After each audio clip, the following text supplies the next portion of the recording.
And there'll just be times when you'll just stop and go, wow, we're state champions. It was a little surreal in the sense of there was excitement, there was exhilaration, but there was a huge sense of relief as well after having been there twice and coming up short. Yeah, you look back and those struggles made us. To understand how much this trophy meant to Broadway, you have to go back to when the Gobblers knocked on the door of state glory twice before.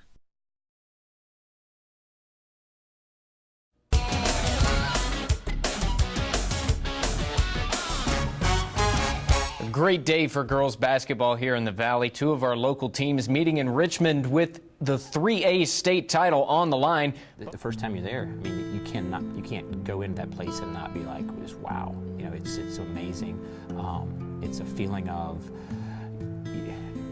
accomplishment just getting there. It really is. In 2014, Broadway girls basketball made its first ever appearance in the state championship game, facing the defending champion, Spotswood.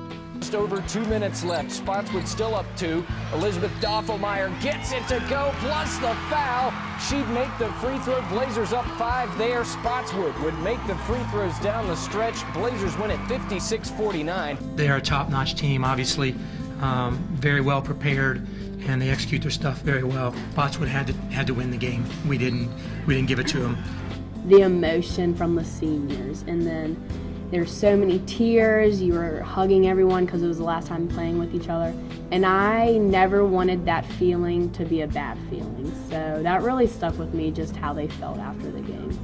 I mean, it's sad, and I wish I could go back maybe just 5 more minutes, add on to the game, but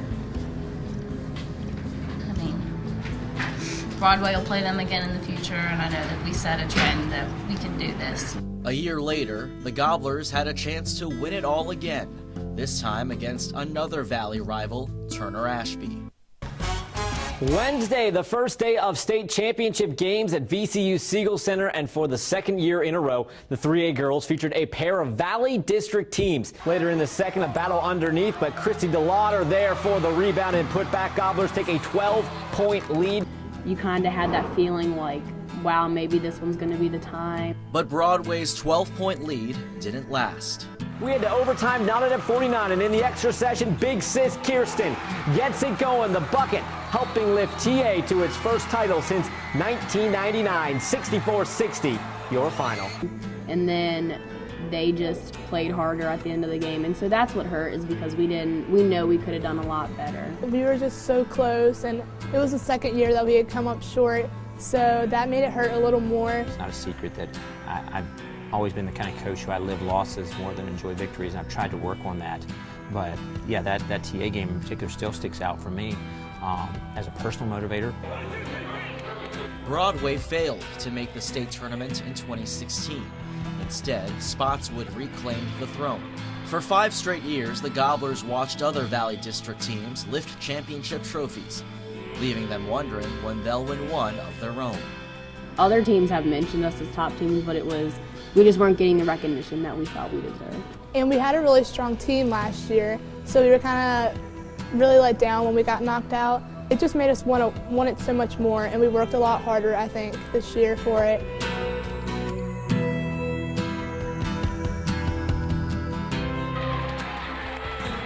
The signs that Broadway could finally break through came at the expense of its rival and defending champion, Spotswood. The Gobblers beat the Trailblazers 3 straight times, capturing the Valley District and Conference 29 title in the process. It was a really special moment for us, not being able to beat them before, and that was kind of a turning point. Before we beat them the first time, I had played Spotswood 11 or 12 times, and I'd lost to them all before. So I was getting tired of losing, obviously. And for our girls, it was such a mental hurdle. You know, it was almost at times we almost found ways to lose, it seemed like. And this year we found ways to win. Broadway found itself back in Richmond, competing for a state championship for the 3rd time in 4 years. The Magna Vista Warriors standing in the way. 14 points the first half. I think that was a season low for us. So the second half, I felt like our team came out and played. It was almost like an NBA three, where everybody on the perimeter is making that one more pass, and I don't even know if Nikayla ever even really truly caught the ball. As soon as Nikayla had it and she was looking to pass it, I was already on the deed. That's your shot, knock it down. Yeah, the fourth quarter definitely went our way. You could almost say that we got back into our comfort zone and just played how we're supposed to play. Yeah, I was just feeling a lot more confident. It was getting towards the end of the game, so that's something we really needed to boost our energy and just get us rolling. When the final buzzer sounded, history was made. The score, Broadway 51, Magna Vista 41. I couldn't really believe it at that time because we were finally named the state champions, and that's something that we hadn't been called before. It had to really sink in. The words finally definitely came out of my mouth a couple times, just because we had worked so hard. We had been there before, didn't get the result we wanted, and it was just a great feeling to finally say we have achieved our goal that we've been working for. Just looking up in the stands in the crowd and seeing all the Broadway fans there, it seemed like the entire town of Broadway was there, really.